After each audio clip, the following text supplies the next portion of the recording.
Coucou les amis, je vous retrouve aujourd'hui pour l'analyse de la dernière pleine lune de l'année 2021.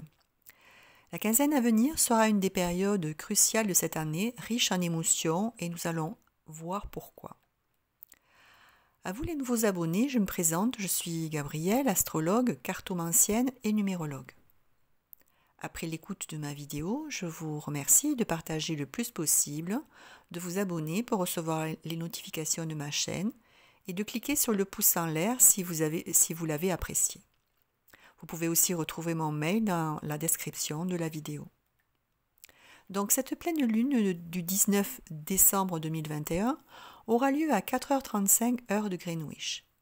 Elle se projette sur l'axe Gémeaux-Sagittaire, un axe dévolu à une très grande ouverture sur l'universalité, une communicabilité, des échanges et une grande vivacité.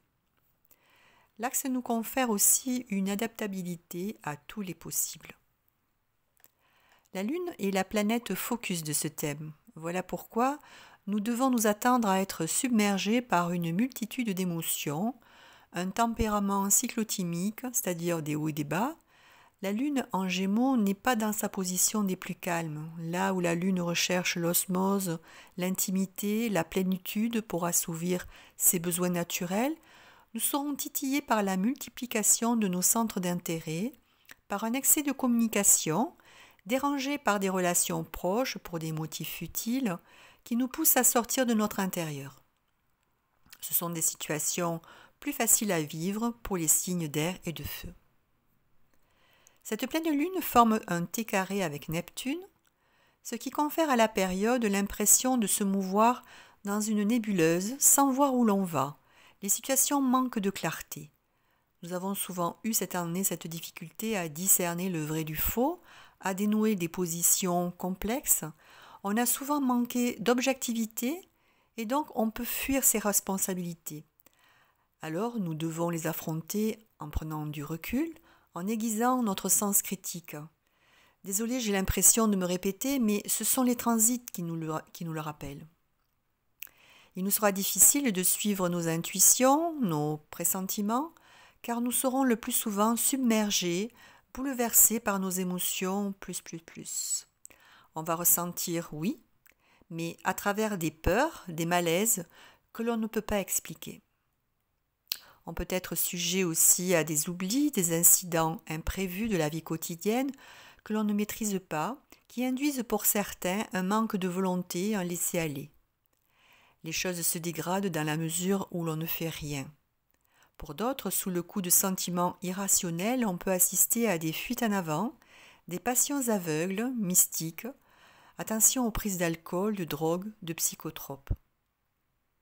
Le transit nous demande d'appliquer les vertus saturniennes, comme prendre de la distance avec la situation, réfléchir, structurer sa pensée, méditer et renforcer son ancrage, par exemple en se ressourçant dans la nature. Cultivons aussi la sobriété et la discipline. Malgré l'opacité des situations, nous pouvons compter sur Jupiter en trigone à la Lune et en sextile au Soleil.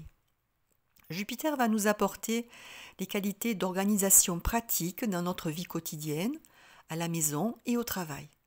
En fait, même si Neptune masque la performance de notre radar interne, Jupiter, avec ses expériences du passé, va nous permettre de trouver des solutions presque tombées du ciel. La planète Chance va permettre des réorganisations presque naturelles et nous délivrer plus de confort, de vie et de calme. Dans le milieu professionnel, nous gagnons en efficacité, nous nous affirmons et donc nous attirons à nous les opportunités de promotion sociale sans effort apparent. C'est sans oublier le travail fourni en amont, de belles récompenses en perspective. Ça va permettre aussi de focaliser sur un but, un objectif, d'assurer sa position sociale.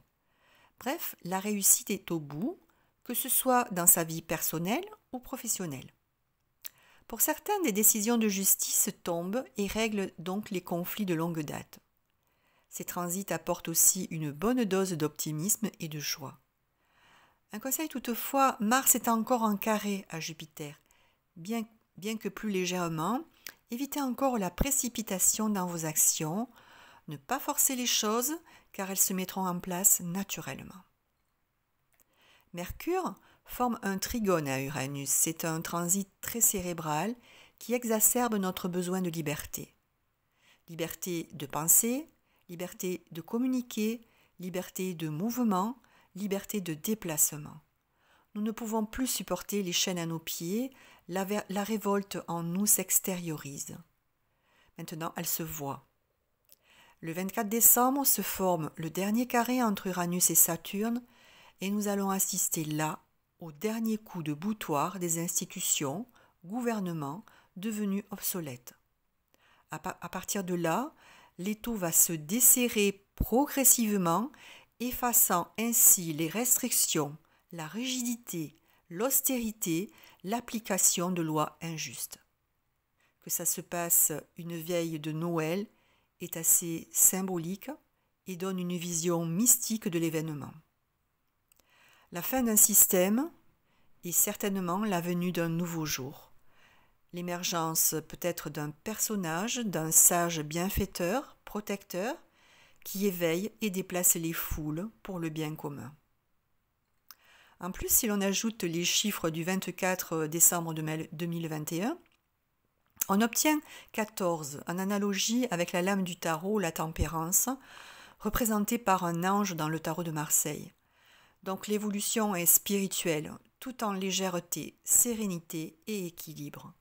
Les liens se créent, la tempérance est aussi assimilée au Verseau, signe qui est en jeu dans le carré Saturne-Uranus, et qui met en surbrillance, encore une fois, notre prise d'indépendance, de liberté, dans un nouvel univers induisant des changements, tout un programme. En conclusion, une fin d'année riche en émotions, où le facteur chance devrait participer à l'éclosion de nos projets comme un cadeau du ciel. Nous aurons une prise de conscience qui va nous conduire au lâcher-prise, à une prise d'indépendance, une fuite qui va paradoxalement nous pousser dans les bras les uns les autres, dans le partage, la joie et les plaisirs.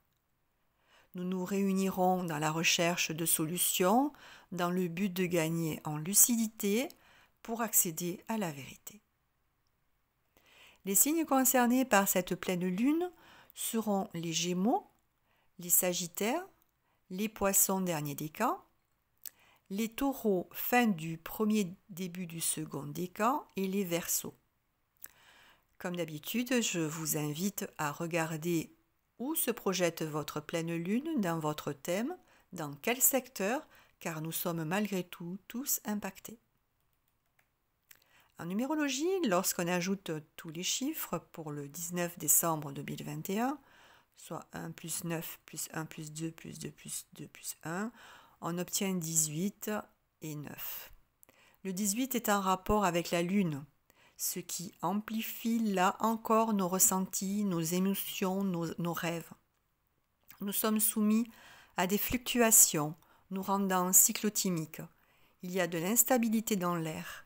Elle nous pousse à cocooner dans notre maison, en famille. Le 9, quant à lui, nous relie à l'au-delà, augmentant notre accès au spirituel. En même temps, la fin d'un cycle est là, ce qui coïncide bien avec la fin de cette année. Je vous remercie de m'avoir suivi aussi fidèlement tout au long de cette année. Je vous retrouve dès que possible, certainement avant les fêtes, pour l'étude de l'année 2022. En attendant, je vous souhaite une très belle fin d'année. Je vous remercie de ne pas oublier de vous abonner en cliquant sur la cloche et d'actionner le pouce en l'air pour aider ma chaîne. N'hésitez pas à me contacter par mail à avenir-et-symbole@orange.fr si vous éprouvez le besoin de me confier vos commentaires. Je vous embrasse très fort toutes et tous et à très vite.